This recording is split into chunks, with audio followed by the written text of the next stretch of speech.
5월 9일 장미 대선이 이제 30일 앞으로 다가왔습니다. 주말인 오늘도 대선 주자들은 민심을 잡기 위해 바쁜 행보를 이어갑니다.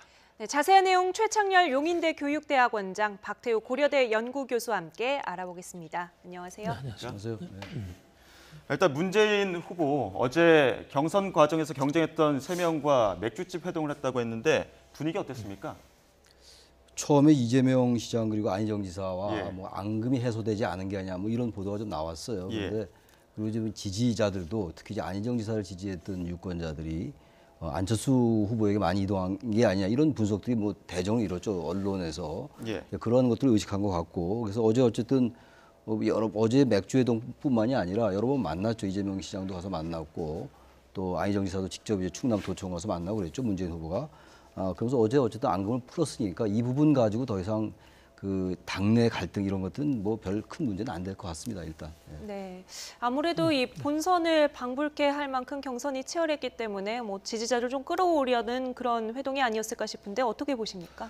그렇죠. 일단 당내 경선이 마무리됐기 때문에 그 더불어민주당을 지지하는 그 당 지지 세력이 꽤 크잖아요. 뭐 최근에는 50%까지 막 올라온 여론조사 있을 때 그 층을 끌어당겨야 되는데 지금 그게 안 되고 있잖아요. 후보 지지율을 30대 후반으로 그 이상 안 올라가는 이런 현상이 있습니다. 그리고 알다시피 선대위 발족시키면서 지금 통합적인 좀 화합을 위한 선대위가 못 되고 조금 물밑에서 불협화음이 있었어요. 이런 거를 좀 잘 봉합하고 최소한 당 지지율까지 문재인 후보의 지지율을 끌어올려야 되는데 그 새 후보가 경선 과정에서 좀 난타전하고 네거티브한 그런 것들이 좀 부정적으로 영향을 미쳤기 때문에 이렇게 좀 화합 행보를 통해 가지고 말끔히 이걸 수신해야 되겠다 이런 노력에서 이렇게 이루어졌다. 그래서 좀 안희정 씨를 지지했던 그런 표심이 특히나 안철수 쪽으로 많이 이동했다는 과학적인 그런 여론조사 결과도 있고 그러니까 그 표심이 앞으로 어떻게 흐를지 좀 궁금해 보입니다. 네, 두 분은 뭐 회동 보시면서 좀 어느 정도 효과가 있겠다 이런 생각이 드시던가요?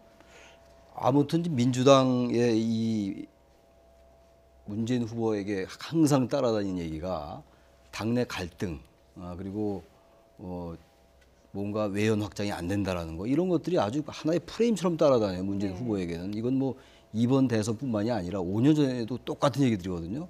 그런데다 이번 이제 경선이 아주 치열했죠. 물론 나중에 경선 결과로 볼 때는 문재인 후보가 2위, 3위와의 그 표차는 굉장히 컸어요. 그러나 어쨌든 경선 과정에서 상당히 치열했고 뭐 결선 투표까지 갈 수 있지 않느냐 이런 이제 전망들도 나오고 그랬었거든요. 그러다 보니까 지금 이제 국민의당에 비해서는 상대적으로 이 안희정 지사와 이재명 시장의 그 유권자들이 지지했던 유권자들이 다 오지 않은 게 아니라 다시 말하면 문 후보가 이제 그러한 민주당 지지자들 다 끌어안아야 되는데 그렇지 못했다라는 것 때문에 특히 이제 이 맥주 회동이 상당히 주목을 받는 것 같아요. 그러나 지금 아까 선대위 갈등 잠깐 말씀하셨는데 너무 과장되게 해석될 필요는 없을 것 같아요. 당내에서 일단 이 민주당은 이른바 문재인 세력과 비문 세력 간의 갈등은 좀 있어 왔던 거거든요. 그런 것들이 항상 더 과대하게 포장되면 좀 있다고 생각합니다.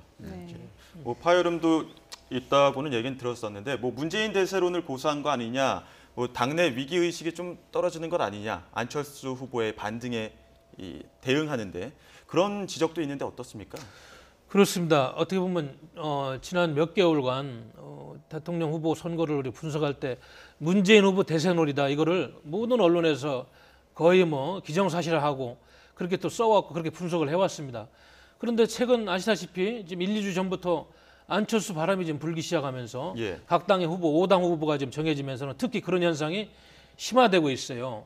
그러다 보니까 이제 더불어민주당 입장에서는 야 이거 우리 선거 전략이 뭐가 잘못된 게 아닌가, 뭐가 허점이 있는가 이렇게 점검을 하다 보니까 역시 일단 당내 화합을 절대적으로 우리 당을 지지하는 표심을 100% 껴안은 다음에 그다음에 충청도 같은데 어떻게 보면 표심이 균등하게 갈라져 있는 충청도 지역 같은 데를 좀 공략을 해야 되는데 그 타겟가 누구냐, 안희정이라는 충남지사 그 전 경선 후보를 좀 껴안고 물론 뭐 이재명 후보도 있습니다만은 그쪽을 좀 적극적으로 공략해야 되겠다 이런 전략이 나온 것 같아요. 그러다 보니까 뭐 다 같이 모였습니다만은 하여튼 안희정 지사 측의 표를 어떻게 하면 좀 가져올까 이런 고민이 내심이 있었다. 저는 그렇게 판단이 되네요. 네.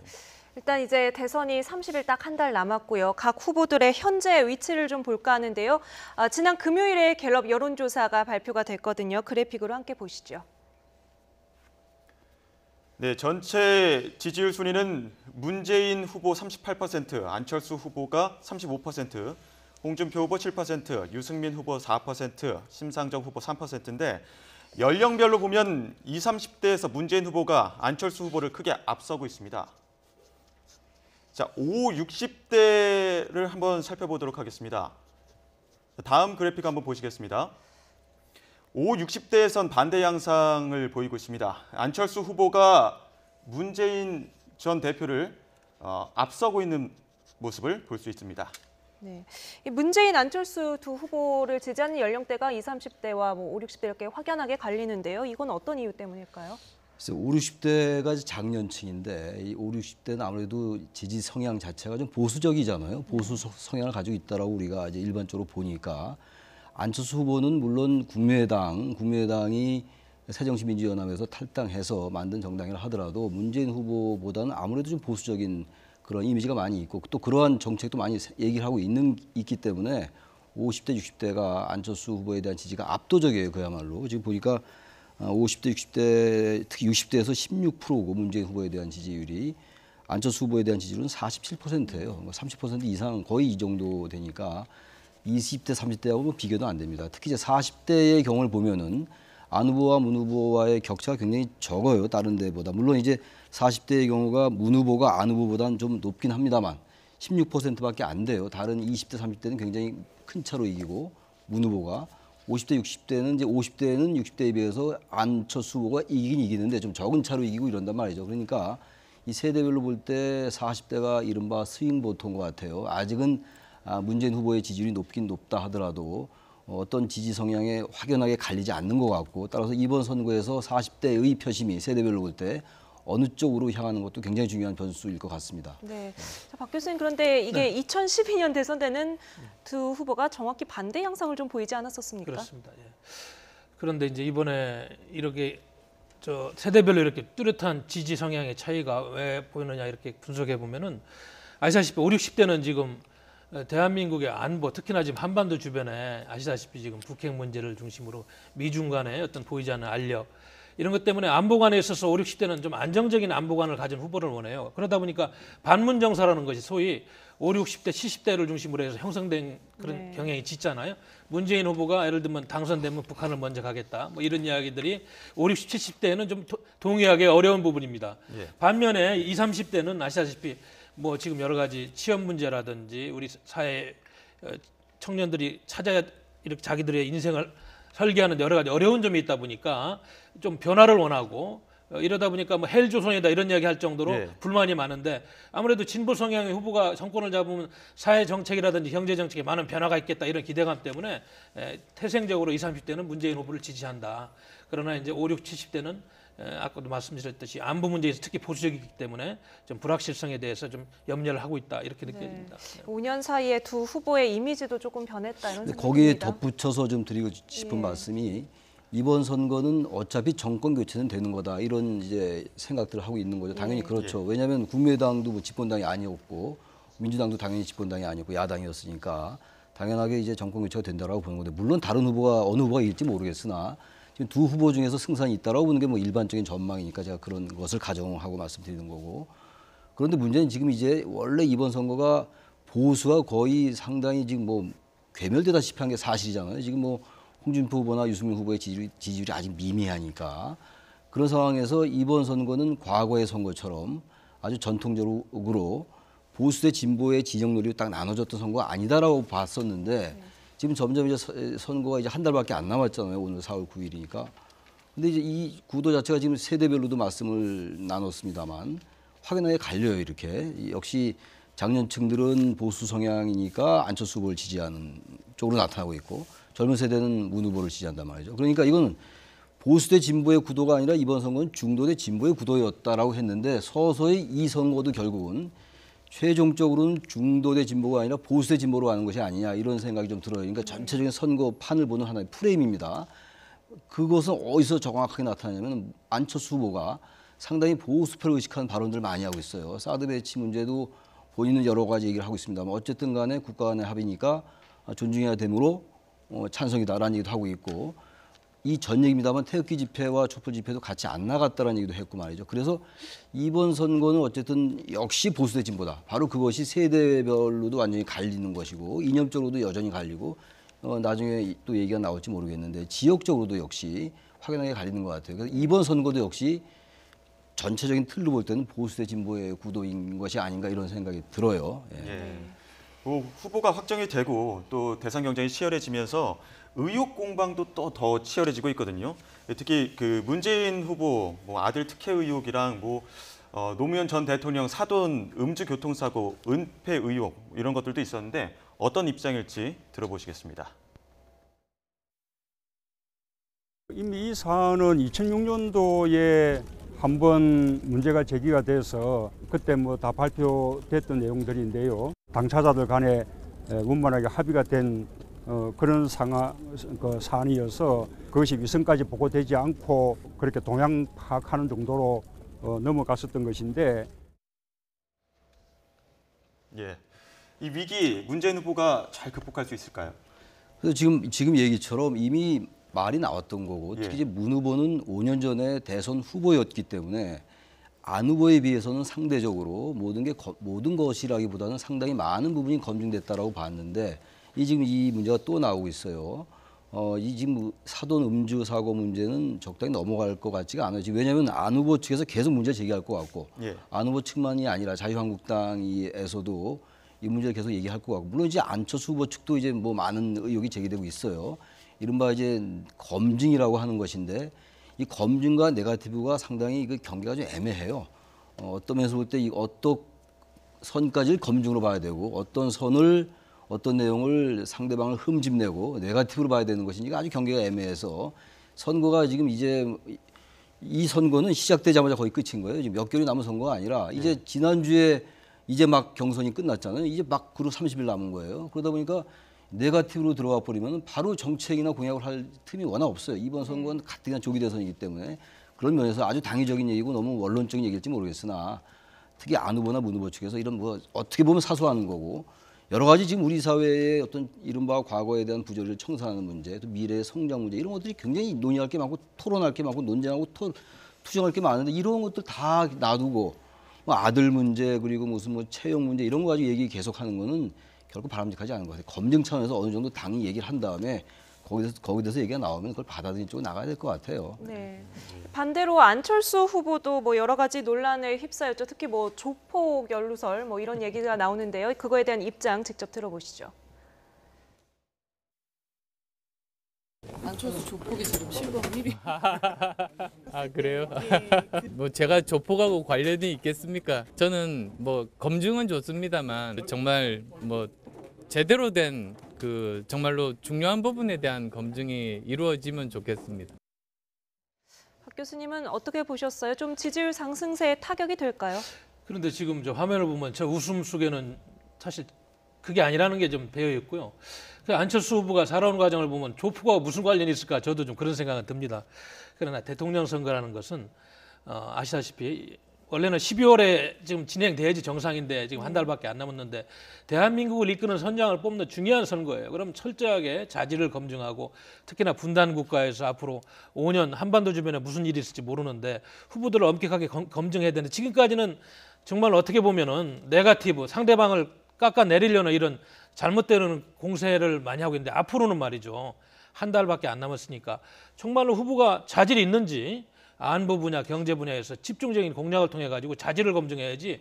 물론 잘못된 거였으면 반드시 파헤쳐 가지고 그 후보가 되는데 또 대통령이 되는데 결격 사유가 있다는 걸 국민들한테 알려야 되겠지만은 그거보다는 앞으로 한 달밖에 안 남은 이 기간에 정말로 대한민국을 이끌 만한 그런 자질이 되는지 우리가 좀 철저하게 검증해야 되겠다. 아시다시피 박근혜 정부도 이렇게 지나다 보니까 우리가 모르던 점들이 또 이제 알게 되는 거 아니에요. 그래가지고 국민들이 실망한 측면도 있고 이런 거를 생각한다면 앞으로는 좀 흑색 성장이라든지 네거티브보다는 정말로 후보가 자질이 있고 대한민국 이끌 만한 그런 준비된 역량이 있는지 이쪽으로 좀 해야 되지 않느냐 이런 생각이 듭니다. 네. 이게 지난 5년 전의 선거를 보면요. 5년 전이 아니죠. 그 전 선거죠. 이명박 후보가 당선될 때요. 오래된 얘기죠 벌써. 그때 그 BBK 사건이 굉장히 크게 보도가 됐고 이명박 후보에게는 사실은 대단히 결정적인 흠이었는데 결국 이명박 후보가 당선됐어요. 이 두 가지가 있는 것 같아요. 그러나 이회창 후보 같은 경우는 그 아들 병역 비리 때문에 결국은 낙마하는 2번씩이나 이런 일이 있었는데 어떠한 부분들은 끝까지 그 후보의 그 낙선에 절대적으로 기여하게 되는 경우가 있고 그렇지 않은 경우도 있단 말이죠. 그래서 네. 저는 선거의 전체적인 어떤 시대 정신을 담보한다면은 그러한 흠집이라 하더라도 상대방이 아무리 네거티브를 한다 하더라도 넘을 수 있을 것 같고 네. 그렇지 못할 경우에는 그러한 변수들이 결정적일 수도 있고 그럴 것 같아요. 그런데 이번 선거에서 지금 서로 이제 안철수와 특히 이제 문재인 후보 간에 저런 공방들 지금 하고 있는 거잖아요. 저는 이게 그렇게 오래 갈 것 같지 않아요. 아마 지금 이 유권자들도 저렇게 상대방을 흠집 내려는 네거티브가 별로 마음에 닿지 않을 겁니다. 아마 후보들이 그걸 알 것이기 때문에 저런 식의 네거티브가 이번 주 정도 좀 소멸되지 않을 거라고 보는데 모르죠. 또 이제 후보들이 서로 또 그것도 끝까지 물고 늘어질지는 좀 두고 봐야 될 것 같습니다. 네. 예. 또 한편 이거 네거티브 뭐 검증 공방 때문에 한 번 또 상처 입은 분이 계시는데 반기문 전 유엔 사무총장이 하버드대 초빙 교수 역임하기 위해 어제 미국으로 떠났습니다. 공항에서 몇 마디 언급을 했는데요. 그래픽 한번 보시죠. 예, 나도 네거티브의 피해자 중 하나. 외교 특사는 어느 대통령이든지 요청하면 응할 것이다. 이렇게 뼈 있는 말을 남겼는데요. 그나저나 이 반기문 전 유엔 사무총장 그리고 또 안희정 충남지사가 갖고 있던 그 충청권의 표심 그대로 문재인 후보 쪽으로는 흡수되지 않은 것 같은데 이 표심은 어떻게 보십니까? 그 아무래도 안희정 지사가 충남지사고 하니까 안희정 예. 지사에게 좀 많이 간 것 같아요. 근데 충청도가 지금도 의석 분포를 보면은 지금이야 뭐 야당 여당이 없다 하더라도 그 야권 여권이 거의 반분하고 있어요. 그러니까 충청도는 이렇게 어느 특정 정당이나 특정 성향으로 완전히 쏠리지 않는 특성을 가지고 있는 것 같아요. 다른 지역들에 비해서는 상대적으로. 그러면서 상당히 지금 이 충청도는 역시 이 대선의 가늠자가 될 것 같습니다. 우리가 흔히 하는 얘기가 충청에서 이긴 후보가 항상 대선에서 이겼거든요. 예. 이번 경우도 이제 그건 뭐 그렇게 될지는 두고 봐야지 되겠습니다만 지금 안희정 지사에게 좀 많이 갔던 표들은 역시 안철수 후보에게 좀 많이 가는 것 같아요. 이번 충청도에서 지역별로 볼 때는 문 후보보다는 좀 안 후보 쪽이 좀 높습니다. 그것 아마 이제 반기문 전 총장의 영향도 있을 거고. 예. 그러나 지금 현재 보수층은 어쨌든 맨 처음에 반기문 전 총장한테 기대를 걸었다. 그다음에 황교안 대행 그리고 이제 안희정 지사한테 표가 갔던 것이 이제 안철수 이제 후보한테 가서 안 후보가 급등한 것이 아닌가 이렇게 이제 분석을 일반적으로 하는 거거든요. 그만큼 이제 보수표들이 이동을 한 건데 그 중에서 충청표도 상당히 이 안철수 후보 쪽에 이동한 게 아닌가 이렇게 분석이 됩니다. 예. 교수님은 어떻게 보십니까? 맞습니다. 최 교수님 말씀대로 충청대 맨 처음에 안희정 유엔 전 사무총장 반기문 사무총장 예. 표가 그분이 이제 낙마한다면은 안희정 전 충남지사 쪽으로 갔다가 예. 그분이 또 이제 경선에서 후보가 안 되니까 안철수 쪽으로 많이 이동하고 있어요. 그러나 이제 우리가 이번 선거에서 또 하나 눈여겨봐야 될 거는 지금 텃밭 몰표가 과거처럼 이렇게 막 뭉탱이로 가고 그러진 않았어요. 많이 분화되고 있다. TK도 마찬가지, 호남도 그렇고 과거보다는 조금 지역주의가 좀 완화되고 있는 이런 여론조사 지형들이 있기 때문에 우리가 그걸 눈여겨봐야 될 것 같고요. 충청도 출신들은 충청도 사람들은 아마 왜냐하면 지역적인 특성상 뭐 중간이 있습니다만은 어느 과거에도 마찬가지고 어느 한 후보 어떤 특정 후보에 대해서 몰표를 준 적이 없어요. 항상 보면 좀 비슷하게 이렇게 나갔다가 조금 바람이 불면은 뭐 5대 3 정도로 이렇게 흘러가는 과거의 이런 경험을 봤을 때 이번에 충청도 표심이 마지막 이제 대선 한 달 정도 앞으로 이 추이를 지켜보면서 혹시 좀 그렇게 가지 않을까. 특히 안철수 문재인 후보의 그런 싸움이 굉장히 격렬해질 것 같습니다. 두 후보를 놓고 지금 고민을 많이 하는 것 같아요. 안타까운 것은 충청도에도 보수층이 많은데 아직까지 홍준표 후보나 유승민 후보가 충청표를 전혀 지금 많이 가지고 오질 못하고 있어요. 앞으로 한 달 동안은 어떤 전략을 통해서 이 부분을 공략할지 저희들 지켜봐야 될 것 같습니다. 네. 이제 좀 보수 진영 얘기를 해봐야 될 것 같은데요. 자유한국당 홍준표 후보, 바른정당 유승민 두 후보는 뭐 서로 보수 주도권 경쟁은 하고 있지만 정작 두 사람 다 지지율은 한 자릿수밖에 나오지 않거든요. 왜 이렇게 약세를 보이고 있다고 보십니까? 뭐 그건 아시다시피 박근혜 탄핵 정국을 지난 수개월 동안 거치면서 우리 대한민국 보수가 큰 타격을 입었어요. 사실은 박근혜 대통령 개인의 어떤 역량에 관계되고 그 측근들의 비리인데도 일단 대한민국 보수를 대표하는 대통령이다 보니까 전체적으로 큰 타격을 입었습니다. 그런데 그 이후에가 더 중요해요. 그런 과정에서 그럼 전에 새누리당이죠. 지금 자유한국당에서 당을 고치고 자정하는 노력을 보이고 했어야 되는데 아시다시피 당명만 바꾸고 말이죠. 비대위원회에서 한 일이 뭐예요? 박근혜 정부가 실수한 거는 실수한 거대로 빨리 과감하게 정리를 하고 자유한국당은 보수의 개혁을 위해 가지고 과감하게 인적 쇄신 또 제도적인 쇄신을 통해 가지고 대한민국의 보수의 새로운 모습을 제시했어야 되는데 지금까지는 그런 걸 못 해왔어요. 그러다 보니까 임명진 비대위원장도 2, 3개월 하다가 지금 물러난 형국이 돼 있고 후보는 선출해놨습니다만 지금도 그런 틀에서 못 빠져나오면서 박근혜 그 탄핵 정국에 묻혀가지고 보수가 상당한 타격을 입고 있는 거예요. 그러나 앞으로 한 달만이라도 21세기 대한민국 보수의 진모습이 뭐고 앞으로 어떻게 저 진보하고 대척점에서 대한민국이 발전해야 되는지 좀 좋은 담론을 만들어가지고 보수의 본래의 그 유권자들을 빨리 찾아와야 되겠다. 특히 샤이 보수층이 안철수 씨나 저 문재인 씨 쪽 원래는 보수층이 아니지 않습니까? 그쪽이 흘러가는 표들을 좀 가져와야 되겠다 이런 의무감이 있는데 모르겠어요. 지금 한 달 동안 그것이 될지 좀 지켜보겠습니다. 네. 지금 안철수 후보는 전 거의 보수층의 지지를 많이 의식하고 있는 거죠. 그리고 여론조사로 나타나는 것이 과거에는 야당이었습니다만 지금 거의 이제 보수표들은 이제 기대를 안 후보에게 걸고 있는 거거든요. 지금 아까 말씀을 잘 하셨습니다만 지금 자유한국당은 이름만 당명만 바꿨죠. 그리고 어떤 인적 청산이라든지 보수가 됐건 진보가 됐건 국민 일반이 바라보는 그러한 개혁과 이런 것들 전혀 하지 못했어요. 그리고 어떤 박근혜 전 대통령과 그 집권당을 하면서 이른바 기억나잖아요. 지난 총선 때 그 이른바 진실한 사람. 그거 얼마나 국민들이 보수 진보를 떠나서 그 굉장히 비판을 많이 받았지 않았어요. 근데 그러한 것들에 대한 청산이라든지 그러한 것들에 대한 어떤 성찰 이런 것들 전혀 보여주지 못했어요.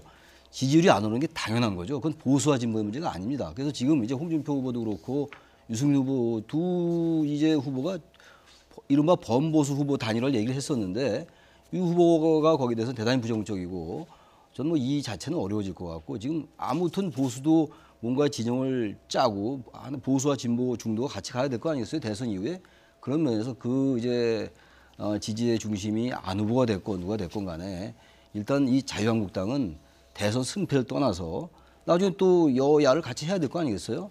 정말 새로운 이 시대를 열기 위해서 과거에 대한 국민들 앞에 분명한 청산과 반성과 성찰하는 것을 분명히 보여줄 필요가 있다고 생각을 합니다. 네. 예, 뭐 남은 30일 동안 보수 후보들의 움직임도 주목을 해봐야 될 것 같은데 뭐 연대 가능성에 대해서는 어떻게 보십니까? 지금 유승민 후보, 홍준표 후보가 정말 난타전을 하고 있습니다. 예. 아주 안 좋은 모습이에요. 다른 뭐 후보들 같다면 좀 이해가 되겠는데 아시다시피 지금 다 떠내려가는 초과 3칸 붙잡고 있는 이런 현상인데 거기서 싸워서 되겠어요? 네. 저는 그래서 좀 네거티브를 자제하고 유승민 후보가 지금 5% 이상 지지율이 안 나오잖아요. 아마 비용 문제 때문에도 안주하기가 어렵지 않나 싶어요. 모르겠어요. 뭐 본인들이 어떤 희생을 통해서 갈지 모르겠는데 저는 그렇게 생각합니다. 지금 홍준표 후보나 유승민 후보는 정말로 겸허한 마음으로 보수가 좀 합해져 가지고 단일 대우를 만들어 가지고 그래도 앞으로 한국 정치를 위해서 우리가 뭘 해야 될지 국민들한테 좀 속죄하는 마음으로 좀 겸손한 마음으로 좀 이렇게 나서야 되지 않느냐. 지금 서로 네거티브 공격할 때가 아닙니다. 합해져 가지고 흐트러진 보수의 얼굴을 다시 메이크업을 하고 좀 나쁜 이야기를 하면 국민들한테 좀 발전된 모습을 보여야 되겠다 이런 생각이고요. 그리고 알다시피 대한민국 보수가 지금 큰 역할이 있고 사명이 있습니다. 북한이 저렇게 불안정하고 한반도에서 폭풍이 몰아치려고 하는데 자유민주적인 통일을 할 수 있는 그 보수 이념을 여기서 안 세워지면 어디서 세우겠어요. 이렇게 정치인들이 지금 심각한 상황에서 그런 이야기를 좀 하고 이렇게 해야 되는데 너무 안타까워요. 지금 너무 구시대적인 이야기들 하고 있는 것 같습니다. 네. 예. 자유한국당의 지지율도 좀 올라야 돼요. 그래야지 지금 어느 정도 후보들 간의 균형이 맞춰지는 거 아니에요. 근데 지금 자유한국당의 그 모습들이 지금 말씀하셨습니다. 저도 말씀드렸고 그런 부분들 때문에 보수층들이 지지를 보내지 않는 거거든요. 그러니까 과거에 뭐 특정 지역의 이른바 TK 지역의 지지가 있을 거다. 그렇게 막연하게 보면 안 됩니다. 지금 보수도 여러 가지 갈래가 있어요. 강성 친박을 중심으로 하는 그러한 보수도 있고 정말 합리적인 중도 보수 세력도 있고 이런 거거든요. 그런 세력 전체가 합리적이고 건전한 보수로서 태어나게 하기 위해서 바른정당이나 자유한국당의 역할이 크죠. 근데 지금 그것보다 너무 지나치게 어떤 그 TK 지역 그리고 그런 것들에 의지를 해가지고 지지율만 올리려 하면은 그렇게 옛날 같지 않을 것 같아요. 그래서 자유한국당이나 특히 자유한국당, 바른정당보다 자유한국당이 그런 부분을 잘 인식해서 지지율을 빨리 올려야 될 것 같습니다. 예, 네, 알겠습니다. 말씀 잘 들었습니다.